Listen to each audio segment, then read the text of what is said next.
do not listen to dating coaches. This is the Experienced Optimist. And I was listening to another YouTube content creator, Darius from Midtown Knowledge. And he was speaking about dating coaches. And I guess there was one particular dating coach that had been giving him a hard time. He doesn't like Midtown. And I wanted to find out like who this guy was. So I went to his channel and I started listening to some of the advice that he was giving people. And I'm not trying to single this guy out because the dating coaches, all the dating coaches today, really do not give any good advice that helps men. But yeah, I was watching some of the videos from the dating coach, and it was some of the worst advice that men could receive. And I'm going to put a link to a video down in the description. But in this one particular video, there was this dating coach was talking with a woman, and the woman was supposed to be there to give advice to men. And this woman was the epitome of what you would not want to date in terms of a woman. She was loud, she was abrasive. She was about, I would say, a 4 on the looks. And with her attitude, she was about a 1. She was narcissistic. She hung up on a caller.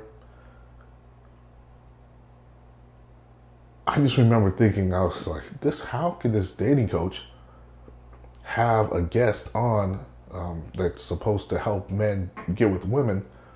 And she's so horrible.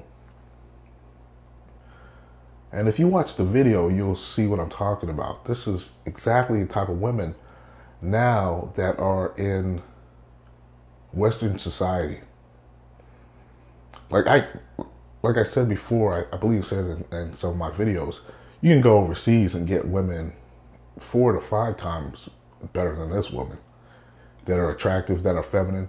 Now, ultimately, they use that femininity to pull you in to get your resources too, which I found out after traveling.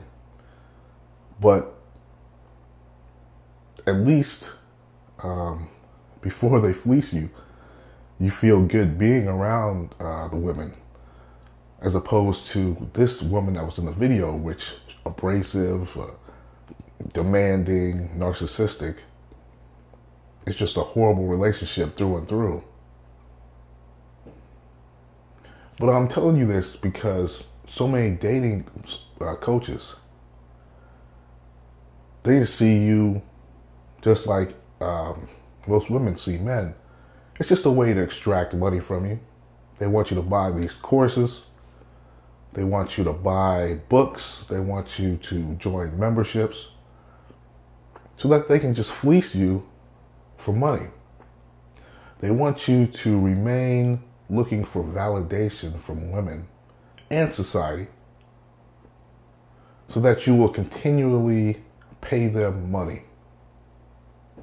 I remember when I was younger, and I have to admit, I got caught up in that PUA craze as well. Even though I'd been with hot chicks, and I had traveled some before then, one of my weaknesses when I was younger, and I'm still trying to get over it, is that I used to take people at face value. And it was the same here. These guys, spoke a good game. So I was thinking, this is what I was thinking in my mind. I was thinking, maybe these guys know something that I don't know, even though I had a lot of experience already.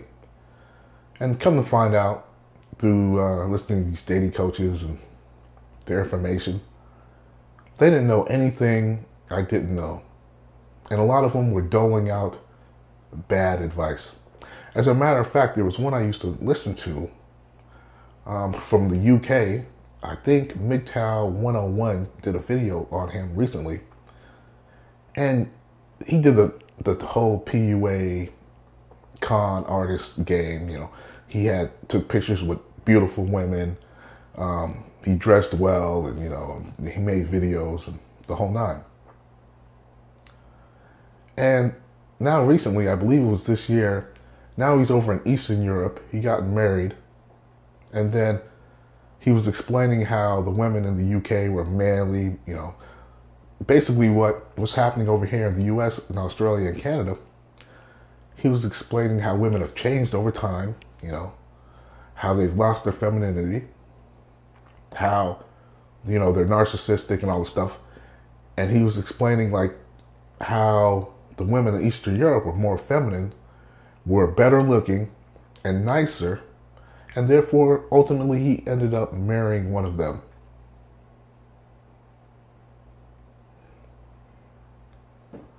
See, the thing is with listening to dating coaches, they're not talking about the issues that a lot of women have now.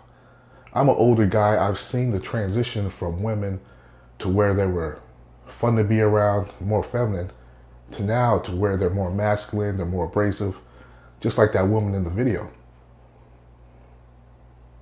But dating coaches don't want to tell you stuff like that. They want you to keep on believing in this fairy tale, that you need validation.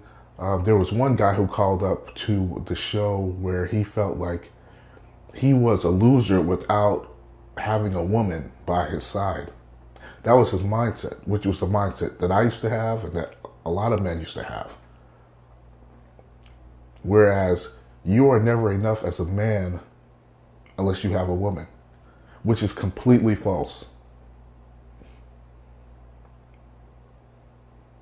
You can be a great man without seeking out validation from other people. But dating coaches want you to continually believe the lie that you are not complete unless you go after female validation and you go after banging a whole bunch of chicks. And I'm going to do another video about the payoff for going out and banging a lot of women. Because I've banged a lot of women. And let me tell you guys, there's no payoff. Sure, it feels good. You have some good experiences with the women. It feels good to be wanted by the women. But ultimately, there's no payoff. But society wants you to believe there's a payoff. And the dating coaches want you to believe there's a payoff too. So guess what? You'll buy more of his books. You'll buy more of his guides. You'll constantly want consulting from this guy. And it's a big scam in the long run. But that's just something I wanted to share. It was more of like a public service announcement. Because save your time and save your money. Go out and be a great man. Go out and build yourself up. Build a business. Tour the world. And you'll see that there are many more things to do besides chasing women. If you like this video, give a thumbs up. Subscribe, hit the notification button. If you want me to cover a particular Midtown topic, I will leave my email in the description box. Support other Midtown channels. Support other men. And I'll talk to you later.